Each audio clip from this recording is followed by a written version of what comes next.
What's an insider secret from your profession that everyone should probably know?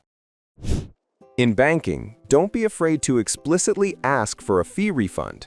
As a bank employee, my employer does not want me proactively offering fee refunds, but if you ask for it, I have to at least try to refund it. If you do ask for it but are denied, know that that decision was likely made by a machine and request a manager to refund it. This works the first, maybe second time, but will eventually stop working if you make it a habit. File a grievance. For the love of all things, when your insurance denies something, take the time and file a grievance. As a teacher for 8 years with a minor degree in childhood and adolescent developmental psychology, your child is most likely a completely different person when at school as compared to how they are at home. When they're with you, they are the son, daughter, little brother, little sister, etc. At school, they fit into a different social hierarchy and can be either more or less assertive, involved when they are among children their same age, and given a little more autonomy. My son is a wonderful little boy, but he is like a wild animal at home. He runs around like crazy, bouncing off the walls. It's impossible to get him to start his homework or do any chores. But every year we go into his parent-teacher conference and ask about his behavior in class. And every teacher fawns over how he is a perfect student. Apparently, he's extremely respectful at school, follows directions well, engages in classroom activities, and is excited to do his work. But when he gets home, he has completely exhausted his focus and control for the day. I'm really glad he's well behaved for his teachers. I just kind of wish he could save a little bit of that focus for when he gets home. From the Coast Guard. If you get swept out to sea or fall off your boat in the middle of the ocean, you had better be wearing neon bright orange yellow. Believe it or not, we are in the helicopters and planes looking for you with our literal eyeballs. You're a tiny speck surrounded by the navy blue water, so you would better be a bright orange speck and not a navy blue speck. One time we rescued someone who told us that we flew over him multiple times without seeing before he remembered he had red board shirts on under his wetsuit. He took those off and out and waved them at us. We saw the red and were able to get him. Edit. Here are some other safety tips, since this got a lot of views. Pointing and throwing trash items overboard when someone falls in the ocean is good advice that some people commented below. The trash creates a larger visual landmark so we can follow the trail of debris towards the person in the water. Also, if you are planning to go to the beach or go out on a boat, tell someone on land when you expect to be home by. And then, obviously, if you're not home by then, the person should call it in that you're missing. We use this to create search patterns using weather, currents. It's a lot harder to create search patterns if we don't know what time you left and what time you were expected to get home. Yep, and if someone falls overboard on boat, designate someone immediately. Keep an eye on that person. That person should not be looking for a life preserver or piloting the boat. They should keep a steady eyeball on the person in the water.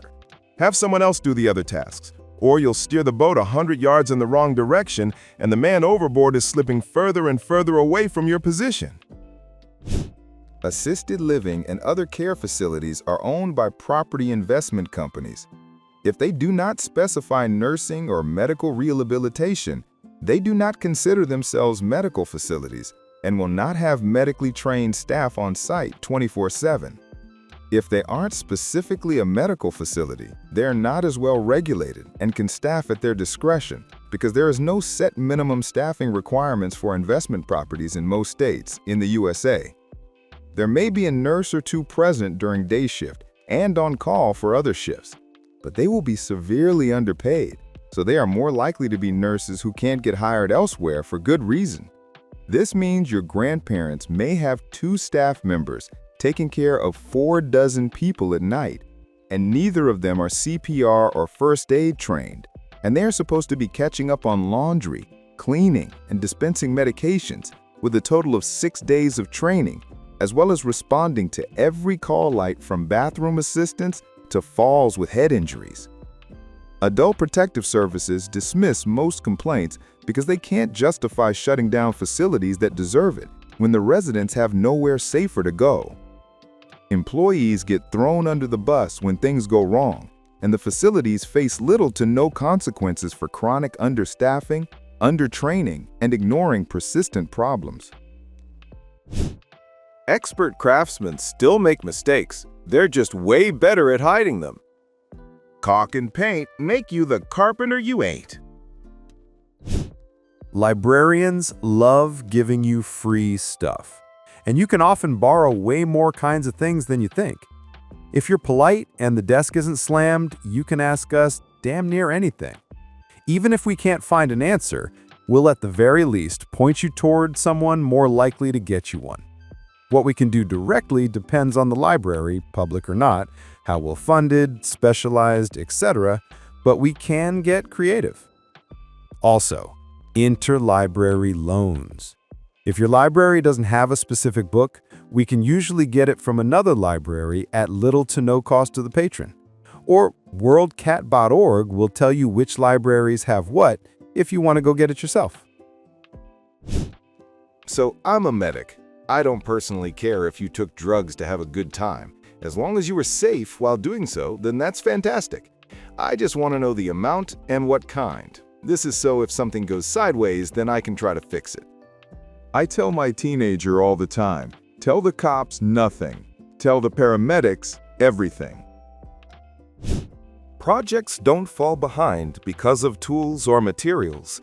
90% of delays come from bad communication and people waiting on answers. Too funny. I landed my most recent position based on this question. What is the most important thing in project management? My answer? Open and clear communication. I later learned the reason I was brought on was because a project was 2+ years behind. The main root of the issue? Nobody understood the PM. He spoke PM speak and degraded anyone who had questions. People were afraid to speak. We let him go. The team closed out the project in 10 months. Former PM had just stated the project would go on another 2 years.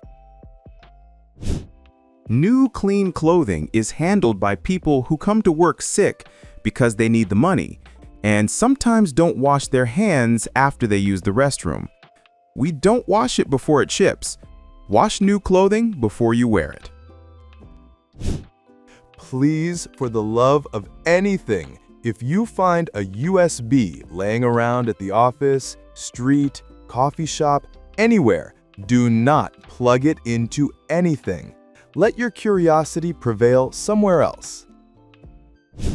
Book your hotel room directly through the hotel, not a third-party website. Don't be afraid to say that you don't know the answer to something. Just say that you don't know, but we'll find out, versus lying or making something up. I'm going to tell you to restart your computer 99% of the time, knowing that'll resolve the issue. Products with smart features are often worse than products without them. This is mostly because software bugs and limited support for the supposed product lifespan.